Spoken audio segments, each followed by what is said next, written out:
obviously special honor to the Hart family. We are so happy that we have this opportunity to honor you.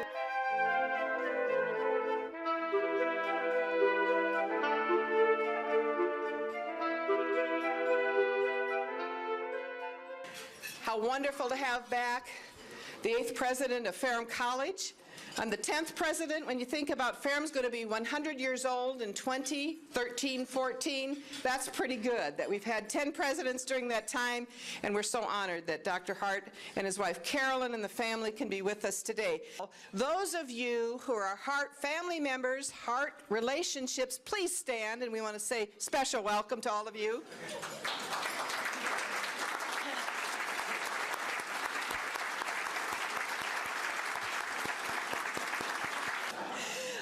Of you who were faculty here or are faculty today, please stand so we can recognize our faculty.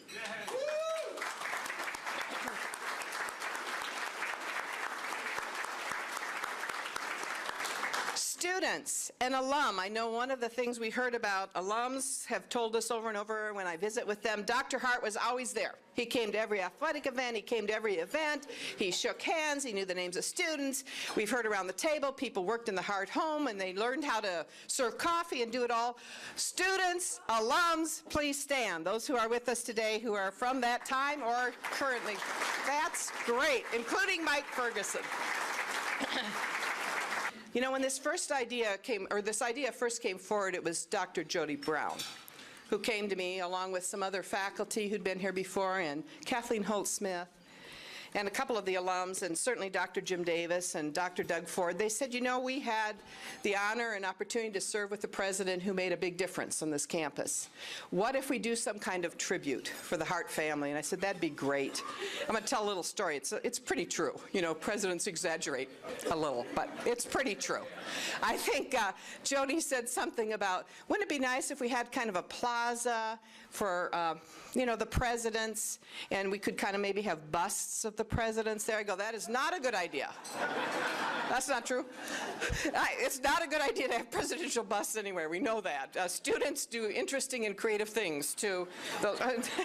Sometimes the faculty do interesting and creative things to those things. But we said, no, we really wanted to have something that was very appropriate, that tied the campus together in a way that was dramatic and that honored Dr. Hart's service in special ways and understood his background, particularly in the area of international connections. This new Memorial Plaza is but another shining example of Ferrum's continuing commitment to excellence in education that is offered here. Our academic programs continue to gain national recognition, and our beautiful existing and new facilities that you see around campus and campus amenities enhance the experience of learning in this place and are a statement of our commitment to the local area as well. Dr. Hart was actually my academic advisor. Wow. That was, it was a teeny tiny bit intimidating. You ever been in that office? It's kind of big, and there's chandeliers, and there's this huge ping pong table desk at the end that you have to walk all the way through, and there he was, and that was, that was something else. So, Dr. Hart, because of what you fostered and nurtured during the Hart years here at Ferrum, I am thrilled, along with so many others here today, to say thank you and to congratulate you on the opening of Hart International Plaza. Winston Churchill, in his book, Great Contemporaries, wrote in his monologue on Prime Minister Asquith, his children are his best memorial. And the same, I think, can be said of the children of Joe and Carolyn Hart, who share their parents' exemplary love of learning, the liberal arts, and public service. So let's salute them. It was, after all, under Dr. Hart's leadership that Ferrum College became a four-year institution. We were the first college in the Commonwealth and the second in the nation to establish an environmental science program. We're the only and first private Virginia college to have a bachelor's degree in agriculture. And at one point, we were the only college in Virginia to offer a bachelor's degree in public affairs and administration, which I'm a proud graduate of that program, along with John Wilson and Berkeley Mitchell and others that are in this room. Under Dr. Hart's leadership, Ferrum embraced its cultural roots by establishing the Blue Ridge Institute, today, the Commonwealth's official repository of folklore and folk life in Virginia. Dr. Hart made the important decision to move Ferrum's athletic programs into Division III, enhancing our recognition among four-year institutions in Virginia. All of these examples that I mentioned were, of course, done with partnerships. And Dr. Hart was blessed with wonderful partners, Jim Davis, Bill Elkins, and members of the faculty and staff that are so wonderfully represented here today.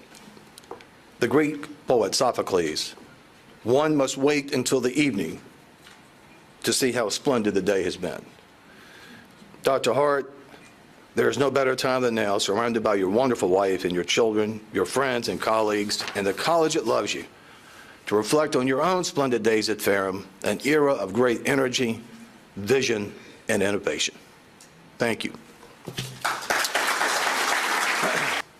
Joe brought also with him an idealism that inspired me and many other members of the faculty. He came out of the Kennedy era, where John Kennedy's brother Robert would always say, you can look at things as they are and say why, or you can also look at things that are not and say why not. And I think that's the most important thing that was imbued in me. We asked that question, why not? Why can't we be what we want to be? Listen, this is a great day for me and all of our family and friends and this institution, I hope.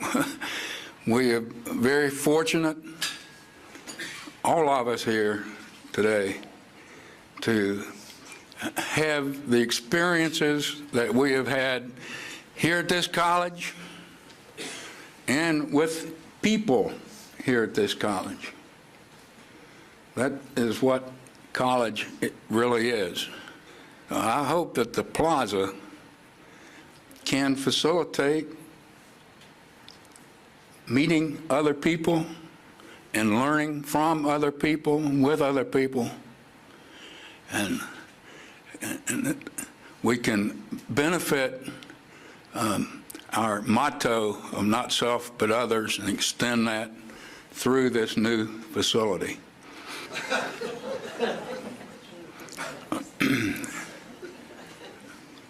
100 years ago,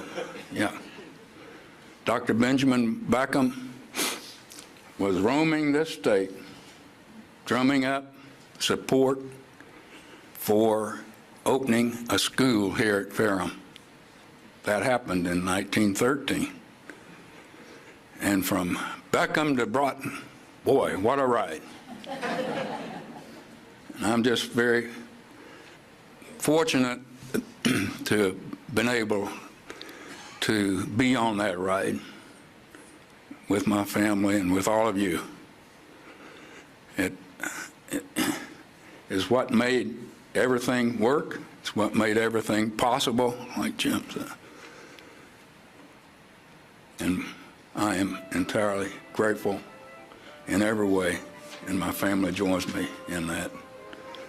God bless Ferrum College and each and every one of us. Thank you.